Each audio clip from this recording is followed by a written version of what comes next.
but we're actually, this is Chakawa. Ah, yeah, right. We changed. We changed the actual We've changed the background. background. And we're out here at the beach. We're in front of Nico's place, his place where he does his therapeutic healing. And it's magical. Yeah, that's the very view for which I fell in love with Chakawa also in the first place. And there is a very special, even the feng shui of the whole bay, the geometry of it is very special from this angle.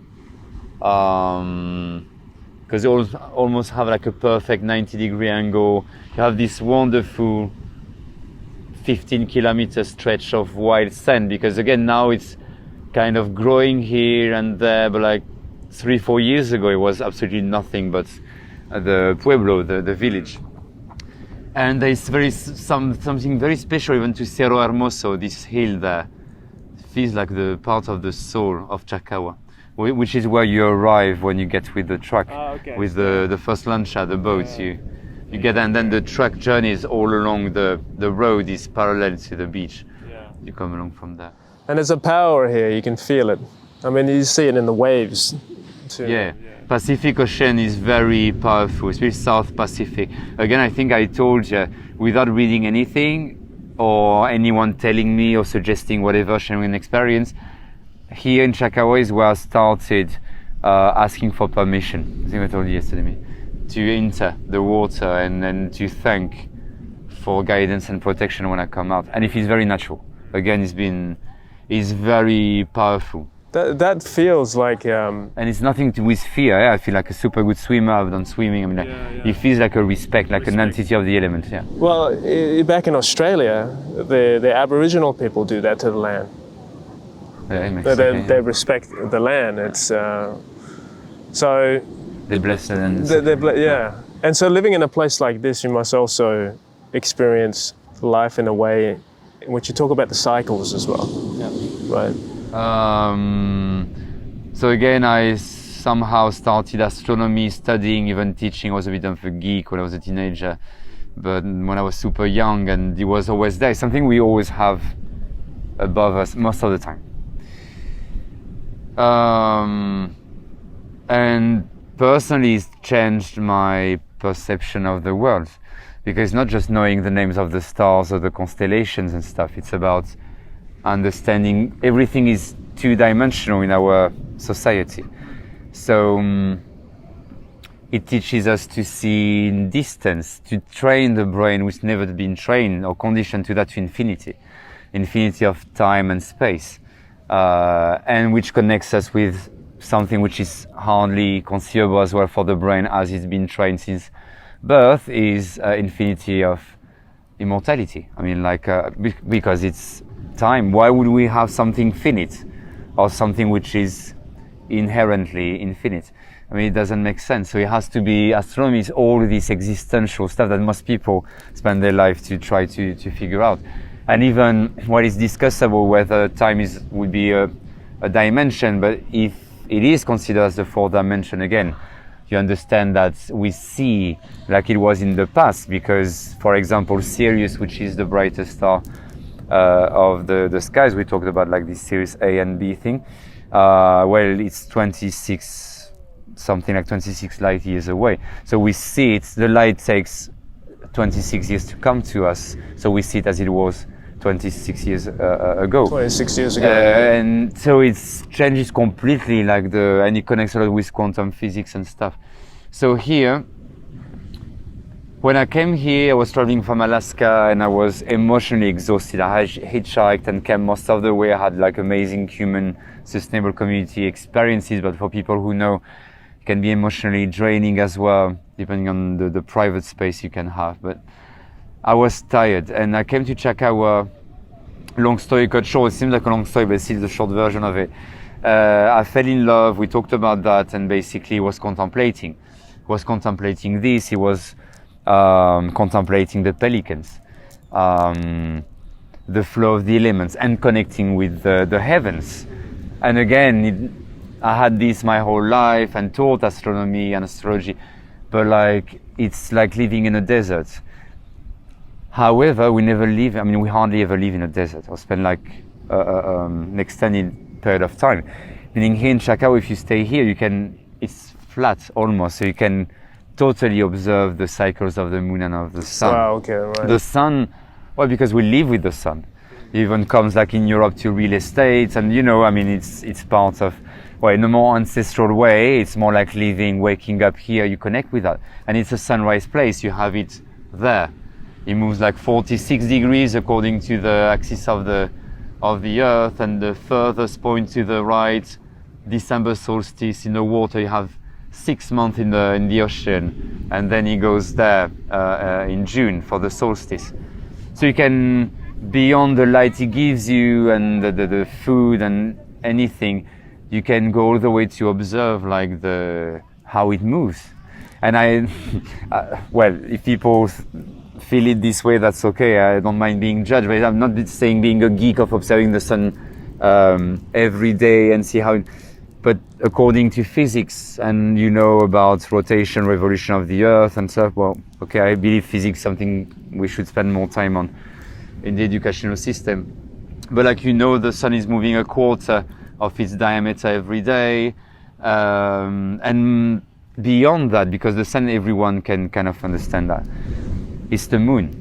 The moon, I've had many people, I told you about, I'll say it again for people who haven't heard that, but basically I have many people in my therapies, appointments, they tell me, we talk about the moon at some point, and they say, but like, I didn't know before coming to Chacao that the moon was moving and changing faces in the sky, But, and it's something here, we have it all the time. So this is so symbolic on how much distraction we have in our city life, daily life, work life, which I also come from, which I completely understand.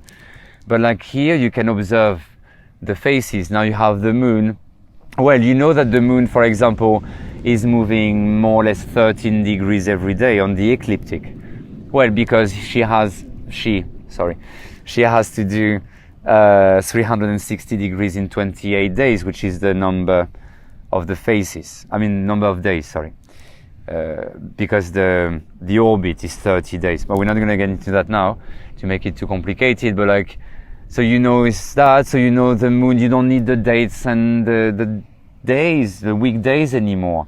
I do it for my appointments. But it doesn't matter because now what's important in the here and now is like basically okay. The moon is like 5 days old because it's at this place in the sky.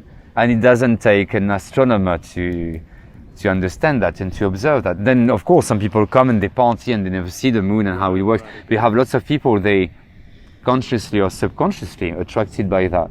And that's why I've developed these retreats and courses. Well, COVID has changed a bit shifted the process, but I've prepared some retreats and part of teaching, living with that, because it changes the perception of the world. It changes your connection with the cosmos. It humbles you because your place in the universe. You understand a bit more. And because the moon is emotions, it's the shortest cycles around us, right? You go in astrology, without getting into details, you have shorter and longer cycles according to the revolution of each orbit of natural satellites like moons or planets around the sun. Moons around planets and planets around the sun. And we made of more or less 70% of water. We know what the moon is doing to the tides, to the oceans. And the moon is ruling our emotions.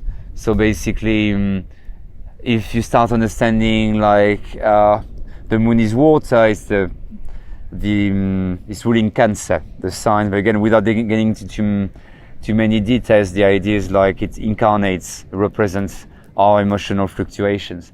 And I'm not just talking, I'm convinced, I've always been convinced that the menstrual cycles, women's cycles, which are well felt like super sacred, which is perverted in society. Again, it should be taught as something sacred and not something like, it's bad and stuff like it is a lot, directly and indirectly. I'm convinced the 28-day cycle is connecting with the moon. You have You have many women who are connected with full moon and new moon with their cycles. But beyond that it's completely ruling our emotional cycles as men as well, women and men. And we do have our moon as men. Of course, many men say, "Oh, I'm a man, I don't have that, I'm strong," and so, society. Yeah. But like, I mean, it's the same. Beyond the sexual gender, we have the same balance, body, mind, spirit. And emotions are completely part of the equation. And the moon is what is teaching you to understand what element is transiting what sign. And again, it doesn't take years. It's just a bit of time you dedicate to that because you feel interested in yourself. And you understand the faces, how it moves and how it impacts your emotions. Yeah. So in a place like this, I mean, it's such a great place to observe that. Yeah. And to be aligned with that as well, right? Absolutely. Yeah. And with your essence, you can observe that every day, and you have these cycles all the way to the marine currents, how they flow, how they shift from south to north, what it brings. It's not random what I'm saying, it's connecting with bioluminescence, like with photoplankton, which is a massive attraction here. But then you have moon rises and sunrises and sunset, and because you can see both, it's a very special place. You don't have many places in the world where you can see both sunrise and sunset. Well, you have to go to the other beach, but because some kind of cape, you have both angles. So you live with that, especially in a sunrise place. It's funny because during years like traveling and stuff, I feel I was connecting with sunrise. But we don't live in many places, or we don't have the routine or the discipline or the routine to live with sunrise. But here you have to. I mean, getting more aware is also in my process, like I wake up with the sun regardless of the time I go to sleep, because it's healthy, it's your circadian cycles. In a big city now you don't have darkness anymore. I mean, it's not hard to understand, also far-fetched, that it's not natural. We've evolved this way and we accept it and stuff, but it's not natural. Yeah, that makes sense, yeah. What I mean by it is we tend to be locked into with the clock right away instead of the actual natural cycles. Yeah. And as we said, Chacun is a time and space break. Space break, yeah. You don't need, especially, I mean, again, I need to use it a little and find the balance. Because we still belong to this physical plane. But like technically, as a tourist, for example, you come here, you have a few days, you leave, okay, that day and you leave another day. Again, you relate to that while traveling. But if you stay for an extended period of time, it no longer matters.